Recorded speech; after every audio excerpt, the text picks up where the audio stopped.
Yep. I would like to apologize, ladies and gentlemen, as our Wi-Fi cut out there in the 7th inning, and boy, what a 7th inning it was.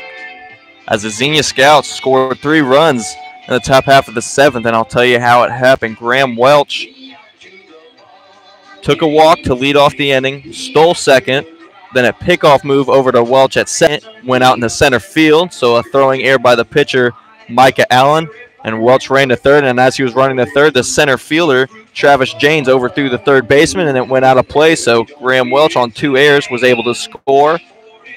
And then Dugan Darnell was walked, and then Truman Brown hit a 2-run home run to make this score 9-8.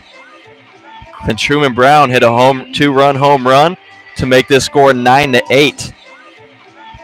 And that pretty much ended the inning for the Scouts offensive. So Truman Brown with his 2nd home run of the year, and it cut the lead to 1. And that pretty much ended the inning for the Scouts offensive. So Truman Brown with his 2nd home run of the year, and it cut the lead to 1. So the Clippers lead the Scouts 9-8 after a Truman Brown 2-run shot in the top of the 7th. So now we are here in the bottom of the 7th, where Blake Dunn will start things off, and Will Wentz has taken over the pitching duties for the Scouts. And Wentz was one of those guys who I mentioned earlier was injured, but it seems that he has been cleared for today. So we'll be seeing Wentz for the first time since I believe we saw him pitch at Galleon a few weeks ago. So we'll see what Will Wentz can do for his first appearance in a while here this summer. Wentz delivering to Blake Dunn. Dunn tries to bunt. Brown fields the bunt. Fires over to first to the Felix King, who has taken over the first baseman duties for the Scouts. Yeah, Felix King pinched hit for Jarrett Lindsay last inning, grounded out to first, and is now taking over the duties at first base. So again, score 9-8 in favor of the Muskegon Clippers after a 2-run home run in the 7th inning by Truman Brown. And Will Wentz throws 1 pitch and gets 1 out here in the bottom half of the 7th. So again, we're seeing the resilience of the Xenia Scouts team as Wentz delivers a strike to the designated hitter Connor Henderson. Henderson today is 1 for 3 with a double, or a triple I should say, back in the 2nd inning. And Wentz working quickly. Henderson swings on and misses this one. The count moves to no balls and 2 strikes. Again, ladies and gentlemen, I am Riley Harshman bringing you this JLSCL action between the Xenia Scouts and the Muskegon Clippers. Again, I'm sorry for the connectivity issues. I mean, there's nothing I can do as this ball is swung on and driven out to right field, but Carter Boswell camping under it and makes the play for the 2nd out of the inning. So Will Wentz coming in here, going to try to set down the Clippers in order as Nate Stevens, the catcher, is up at plate, and Stevens is 1 for 1 on the day. He's gotten hit twice by a pitch, and he's also got a single. He's also been caught in 2 double plays today.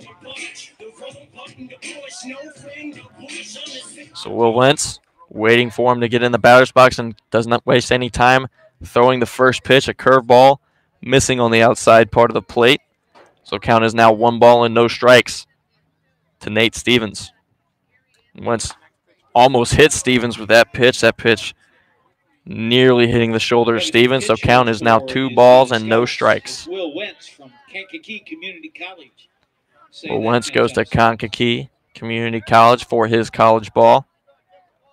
Wentz delivering the 2-0 pitch is fouled off. Almost hits one of the light fixtures here at Marsh Field, but will miss it, so no scene from the natural as the count goes 2 balls and 1 strike. Will Wentz looking very good here in his return to the hill after a couple weeks off. 2-1 pitch in there for a strike. Count even at 2 balls and 2 strikes to the catcher Stevens, and Wentz will try to set down the Clippers in order after the big 7th inning by the Scouts offense headlined by the Truman Brown 2-run home run. This ball, curveball fouled off down the third base line by Stevens there. So the count still 2 balls and 2 strikes. Wentz looking to set down the Clippers in order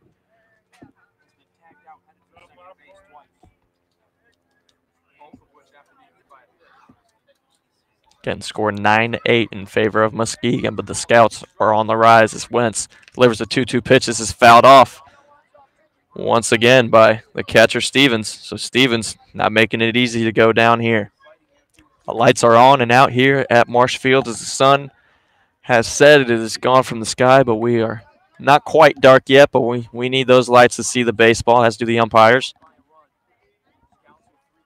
Scout Wentz with a curveball. That is in there for a strike. Stevens will go down looking, and that's a 1-2-3 inning for Will Wentz and his return to the mound. So the Scouts down 9-8 will look to retake the lead or tie the ball game in the top half of the eighth. You're listening to Xenia Scouts Baseball on the Xenia Scouts Radio Network.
Welcome back to Muskegon, Michigan here at Marsh Field, where the top half of the eighth is about to be underway as Noah Orlando will lead things off for the Scouts, and a new pitcher for the Muskegon Clippers has taken the hill. His name is Dylan Schroeder. Dylan Schroeder, let me pull him up as he is a 6-foot, 195-pound righty that plays his spring ball at Eastern Michigan University. So another MAC product here. He's from Temperance, Michigan, is the righty Schroeder. So Schroeder will get his first look at the Scouts here against the shortstop, Noah Orlando. Again, Muskegon Clippers lead your Xenia Scouts by a score of 9-8. The Scouts here have 2 innings to either retake this lead and try to split this series with the Clippers. Dylan Schroeder is going to do everything he can to avoid that as he faces Orlando. That ball is outside, so Orlando will boast a 1-0 count. Orlando today, 1 for 2, struck out. He's also got a single, stolen a base. Also today, as he takes a strike there, so the count will even at 1-1 strike to Orlando, the Savannah State University product. And Schroeder working quickly from the stretch here as that ball is in there for a strike. As he's trying to find the command of his fastball here. So 1 ball, 2 strikes to the shortstop, Orlando. Orlando, no stranger to hitting with 2 strikes. We'll see what he does here as he swings and smacks this one up the middle on Schroeder.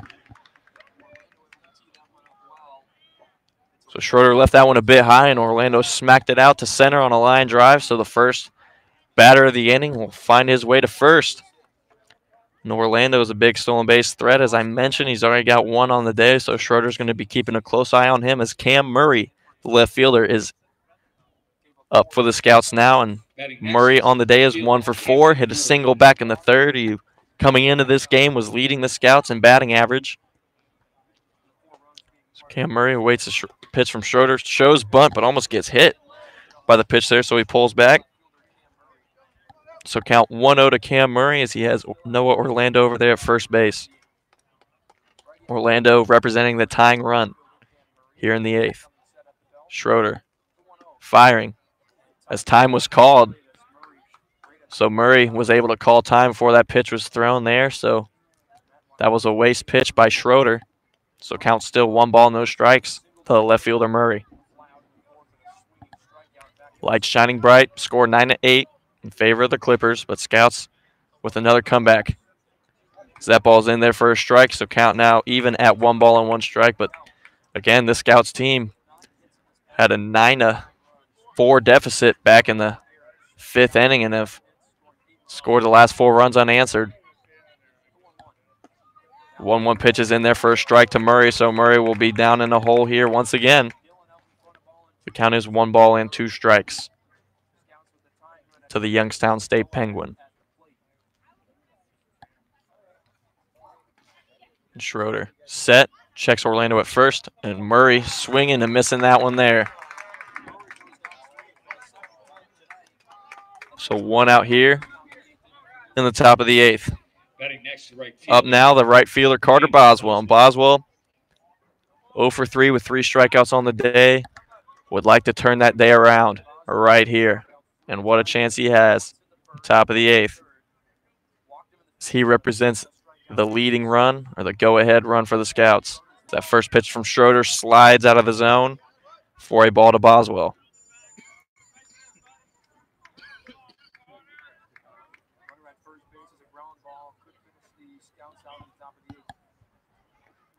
Schroeder delivering. That ball is low and away. So Boswell with a nice hitter's count here at 2-0 with Orlando over there on first. I'm honestly surprised that Orlando hasn't been on the move yet. He has a lot of speed over there at first base. Has stolen a lot of bases for the Scouts already this year. The 2-0. Boswell fouls this one off. This one's going towards the parking lot. So it lands just short of a car. So count 2-1 to Carter Boswell. Graham Welch on deck. As I mentioned, Graham Welch last inning scored the first run of that inning. He walked, stole second, then a pickoff move that went into center field, got him to third, and the throw to third from the center fielder got him home. And the 2-1 to Carter Boswell is outside for a ball, so count 3-1. Hitters count here for the right fielder for the Scouts. He represents the go-ahead run at the plate, the 3-1 pitch.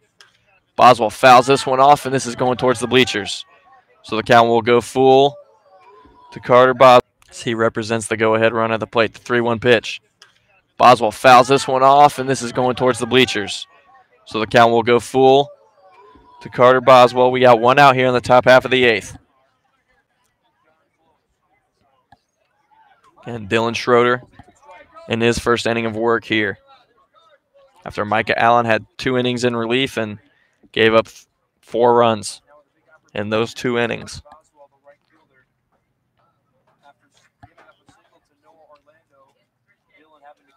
So Orlando on first via his single to start out this inning. 1 out, and we have Boswell at the plate. Graham Welch on deck. 3-2 pitch coming in for Boswell as Orlando goes on it. Orlando will not get the stolen base because Boswell will take the walk. So Boswell representing the go-ahead run over at first. Orlando representing the tying run at second, as one of the coaches for the Clippers is making his way out to the mound as he's going to talk to his hurler, Schroeder. They have a guy warming up in the pen. So Welch at the plate.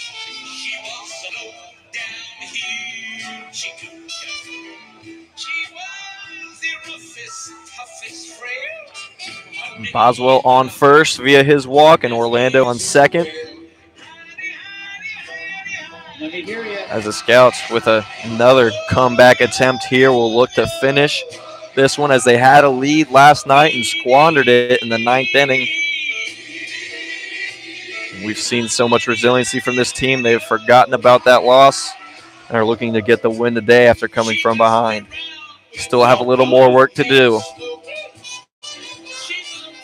I'd like to thank you all for listening today. Again, I'm Riley Harshman, and I've been flying solo today.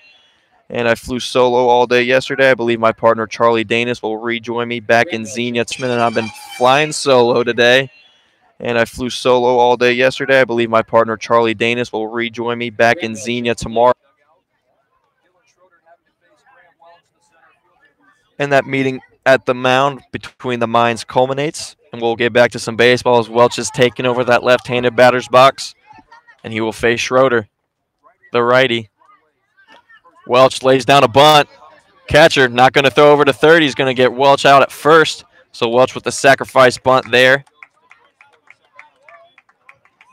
for the second out of the inning. But Eder coming up now, the designated hitter, and no Orlando on third, Boswell on second, and Eder with a chance to bring in some runs for the Scouts here.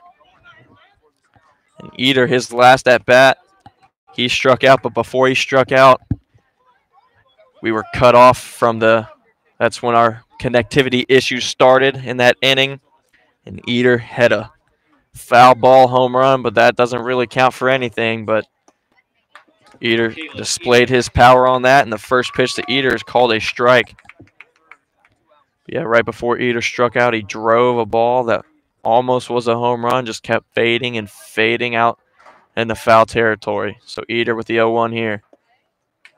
He will look at that one inside. Count will move to 1-1 strike to the designated hitter.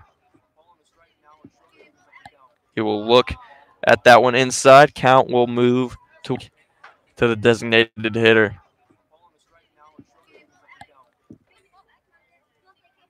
Eder shaking that bat around as he awaits the 1-1.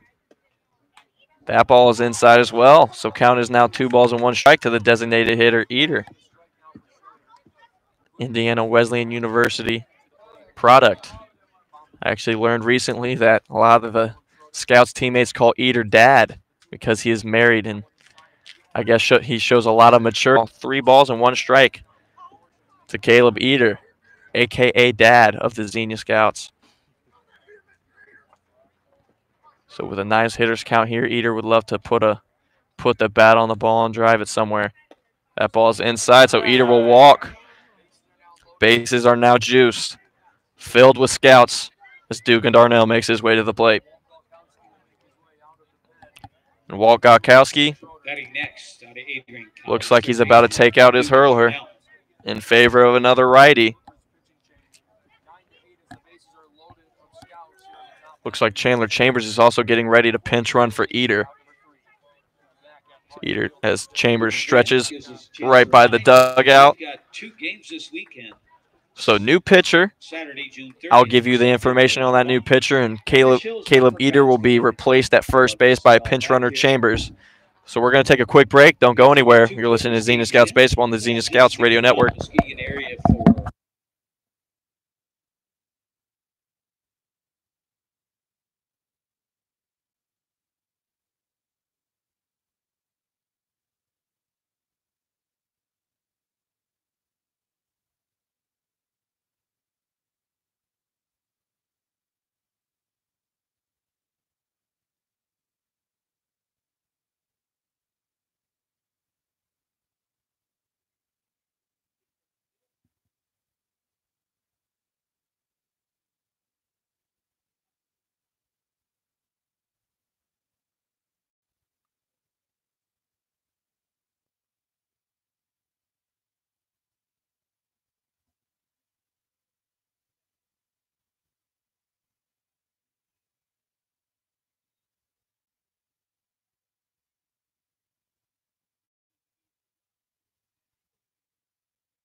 Welcome back here to Muskegon, Michigan at Marsh Field. And as I mentioned before I went off air real briefly, there's a new pitcher on the hill for the Muskegon Clippers as the bases are loaded. That new pitcher is right-hander Jacob Gilhouse.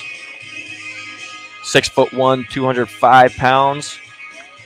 He's a product of Kalamazoo College, and he is native to Bloomington, Illinois. is Gilhouse, and he will have a task to fill here with 2 outs. He will face the left-handed batter Dugan Darnell with the bases loaded with scouts. So Boswell is on second. Orlando on third. And now Chambers on first because he is a pinch runner, and the first pitch to Darnell is high. So count 1-0 now to Darnell.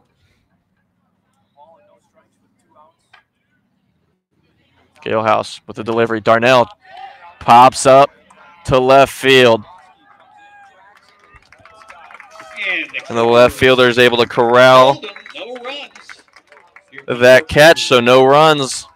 A lot of base runners for the Scouts, but ultimately nothing going on. So score still 9-8 in favor of the Clippers as we head to the bottom half of the 8th. Don't go anywhere. You're listening to Xenia Scouts Baseball on the Xenia Scouts Radio Network.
Welcome back to some more Xenia Scouts action. I'm Riley Harshman, riding solo today, and we're back here at the bottom half of the 8th, I should say, as the Clippers will retake their offensive.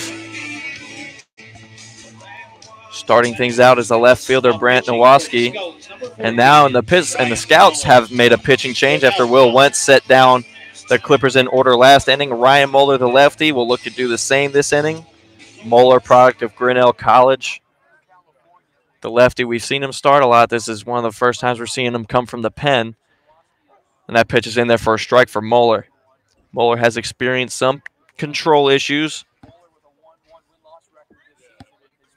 but he has been able to get outs for the Scouts defense. We'll see what he can do here. That ball's a little low for ball 1. So count now 1 ball, 1 strike. Score 9-8 in favor of the Clippers. Scouts trying to put on one more comeback. This ball is swung on and missed by the lefty Nowoski. So lefty on lefty action here as Moeller's the left-handed thrower. Nowoski the left-handed batter. Count 1 ball, 2 strikes as Moeller delivers here. That ball's just outside. Bounces back to the backstop. Count even at 2 balls and 2 strikes.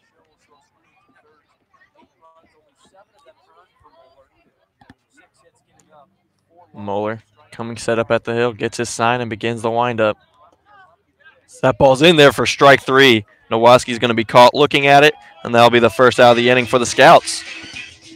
So 1 out here in the bottom of the 8th. As the Scouts are going to try to hold this lead at 1 and try to regain that lead in the 9th. Travis Janes, the center fielder, now up for the Clippers, and Janes today, he is 0 for 3. He swings and misses that first pitch from Moeller's. Swung out of his shoes on that, couldn't keep his balance. All the while, strike 1. Ryan Moeller with the 0-1. This ball's fouled off into the parking lot. Pray for the windshields. And the count is now no balls and 2 strikes to the right-handed hitting Travis Janes. Nolan Bryan on deck for the Clippers, and Moeller wasting no time. This ball's high and away. As he tried to get Janes to chase at that one, so count will go to 1 ball and 2 strikes. Again, I'm sorry for the connectivity issues earlier, but I got it back on as soon as I could, as that pitch is a little inside, so 2 balls, 2 strikes to Travis Janes.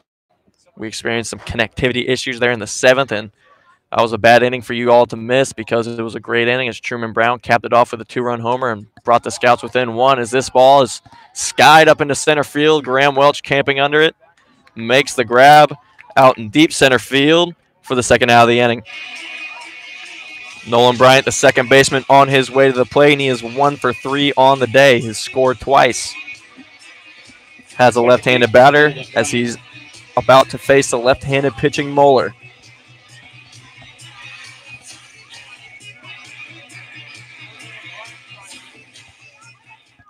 And Moeller stepping on the rubber, gets his sign and starts the windup.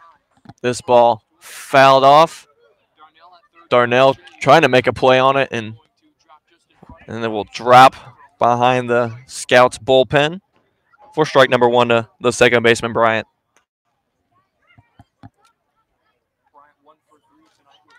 Again, I'd like to thank you all for listening today. I like it that you guys all returned even after the connectivity issues, as I'm trying to bring you guys these last couple innings of Scouts baseball as they try to show their resilience once again and muster another comeback as they try to get back on the winning side of baseball. This pitch is grounded to the first baseman, King. King will take it himself at the bag, and that's a 1-2-3 inning for Ryan Moeller. So no runners for the Clippers that inning. The Scouts, with the top half of the 9th, they'll have 3 outs to retake this lead or tie this ball game up. You're listening to Xenia Scouts Baseball on the Xenia Scouts Radio Network.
Welcome back to Muskegon, Michigan for the top half of the 9th, where your Xenia Scouts have 3 outs to try to retake or tie this game.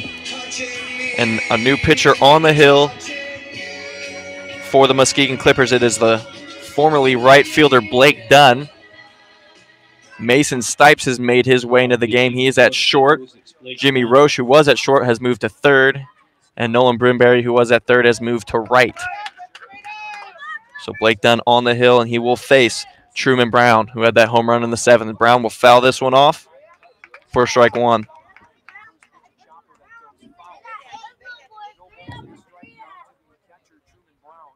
So Scouts need at least one base runner here to try to tie this game up. Truman Brown looking to be that guy as Blake Dunn delivers. Cutter, it looked like theirs. That was a little low, so it kind of will even at 1 ball and 1 strike. About 9:45 here in Muskegon, Michigan. The sun is down. The lights are on. And this is the beauty of a night game, ladies and gentlemen. Thank you for joining me. I'm Riley Harshman. So I try to bring you the Scouts win as Truman Brown with a C&I single to start out the inning for the Scouts out in the left field. So Truman Brown starting this game off with a single. Brown, what a day.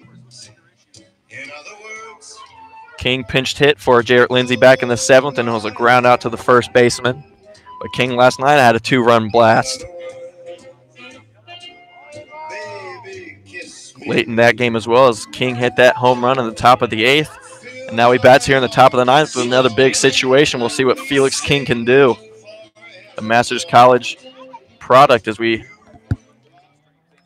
looking out in the distance there, ladies and gentlemen. It looks like we might have a full moon tonight as well.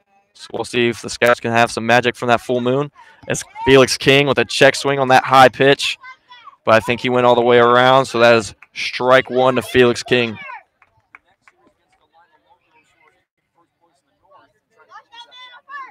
Pickoff move over to Truman Brown at first. Nothing going there. Brown back safely. And Dunn will retake the hill. So Dunn coming set. The 0-1 is in there for a strike on Felix King, so Felix King finds himself in the 0-2 hole. As the old saying goes, ladies and gentlemen, it only takes one. One pitch could be a single for Felix King, so we'll see what he does with the 0-2 pitch. Dunn delivering. King swings and misses at that one for the first out of the top half of the 9th. So Nick Tuttle coming up to the plate now, and Tuttle is 2 for 4 on the day, and back in that 7th inning, I think the 3rd out, Tuttle almost went yard. Back there, he had a deep, deep fly ball to left field. The left fielder made an incredible play on it as he ran into the fence, making the grab. But Nick Tuttle 2 for 4 on the day. That ball's in there for a strike to Tuttle, so 0-1 count to Tuttle.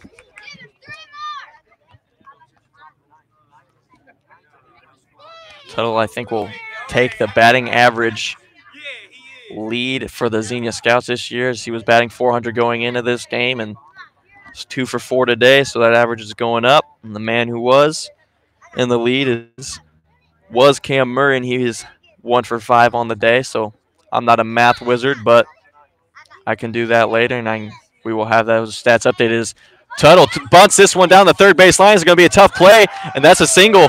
That's going to be a single for Nick Tuttle off the bunt. What a bunt there by Tuttle. Moving Brown over to second. Tuttle at first off the infield single. And Noah Orlando coming up to the plate. Noah Orlando with 2 singles in his last 2 plate appearances.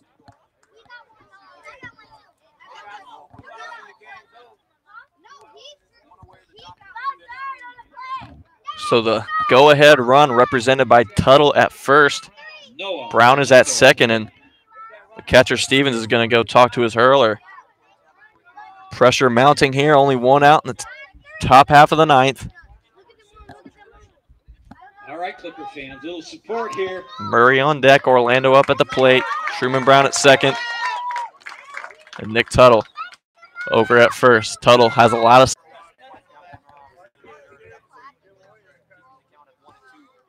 Count is 1-2 to Noah Orlando.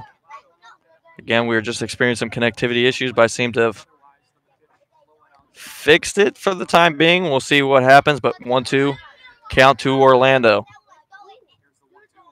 Orlando, another foul ball. That one's going for the cars out in the parking lot. That just made a loud thump in their car. Orlando doing a great job fighting up here. He's had that 1-2 counts, fouled off the last 2 pitches. We'll see what he can do here. 1-2 coming again from Dunn. As they say, Orlando swung on that. I'm not sure what that is, but That was a strikeout nonetheless, and there are 2 outs now in this inning. Last out lying on Cam Murray's shoulders as he has that tying run out at second in the form of Truman Brown. That was a very questionable call by the home plate umpire, Matt Wachowski, there. As that ball was in the dirt, and Orlando seemed to check his swing, but Murray here just got hit by the pitch on the first pitch. Murray not happy about it. Murray likes that bat in his hands. He likes to swing the lumber. So bases are loaded. Tying run, 90 feet away. Go ahead run, 180. So Brown on third. Tuttle on second. Murray at first. And a little mound visit here as the bugs of the mosquitoes and all the bloodsuckers are coming around us here behind the plate. Can't imagine how it's like for the players out there, but the bases are loaded with scouts. 2 outs. Top of the 9th. Scouts trying to complete another comeback attempt here today. The meeting of the minds has concluded, and Blake Dunn will look to try to finish this game here, but Carter Boswell will have different things in mind. Boswell is 0 for 3 on the day with 3 strikeouts. He's also been walked twice. Got to think Boswell due for a hit here in a big way. Big situation, big at-bat here. As Boswell slams this one out to right field. Will it be fair? No, just foul for Boswell. That was feet away from the Scouts taking the lead here, but it's nothing more than strike one to the right fielder Boswell. Thought Boswell might have got that one just in there fair, but it was just a couple feet foul. So Boswell with another attempt here. Got to think Blake Dunn up on the hill just breathed a big sigh of relief as he thought he let this one slip away. But still somewhat in his grasp as he delivers the 0-1 to Boswell. Boswell swings and tips that one off, but strike 2 nonetheless. So Scouts down to their last strike here in Muskegon. The Clippers faithful clapping on. Home plate umpire wiping off home plate. Clippers faithful getting loud here. You know, this is an 0-2 count, so the last thing Dunn wants to do is throw a ball low here. Boswell's very patient up at the plate. 0-2 pitch is ground over to second baseman. Bryant will make the play, and that will be the game. The Scouts will fall to the Muskegon Clippers 9-8. After losing in that walk-off loss last night, the Scouts were just so close to beating the Clippers yet again today. And we saw that resilience from the Scouts yet again. So the Clippers win this one by a score of 9 runs to the Xenia Scouts 8. I'm going to have a little post-game show here in a quick minute and I'll wrap things up for you guys. Again, the Muskegon Clippers beat your Xenia Scouts by a score of 9-8. Off the field. I'll be right back for a post-game wrap-up. You're listening to Xenia Scouts Baseball on the Xenia Scouts Radio Network.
Welcome back to the Xenia Scouts Radio Network. While I'll try to wrap up this game, the Muskegon Clippers, once again, they beat the Xenia Scouts by a score of 9-8. So we had 2 games up here in Muskegon last night, ending in a walk-off walk.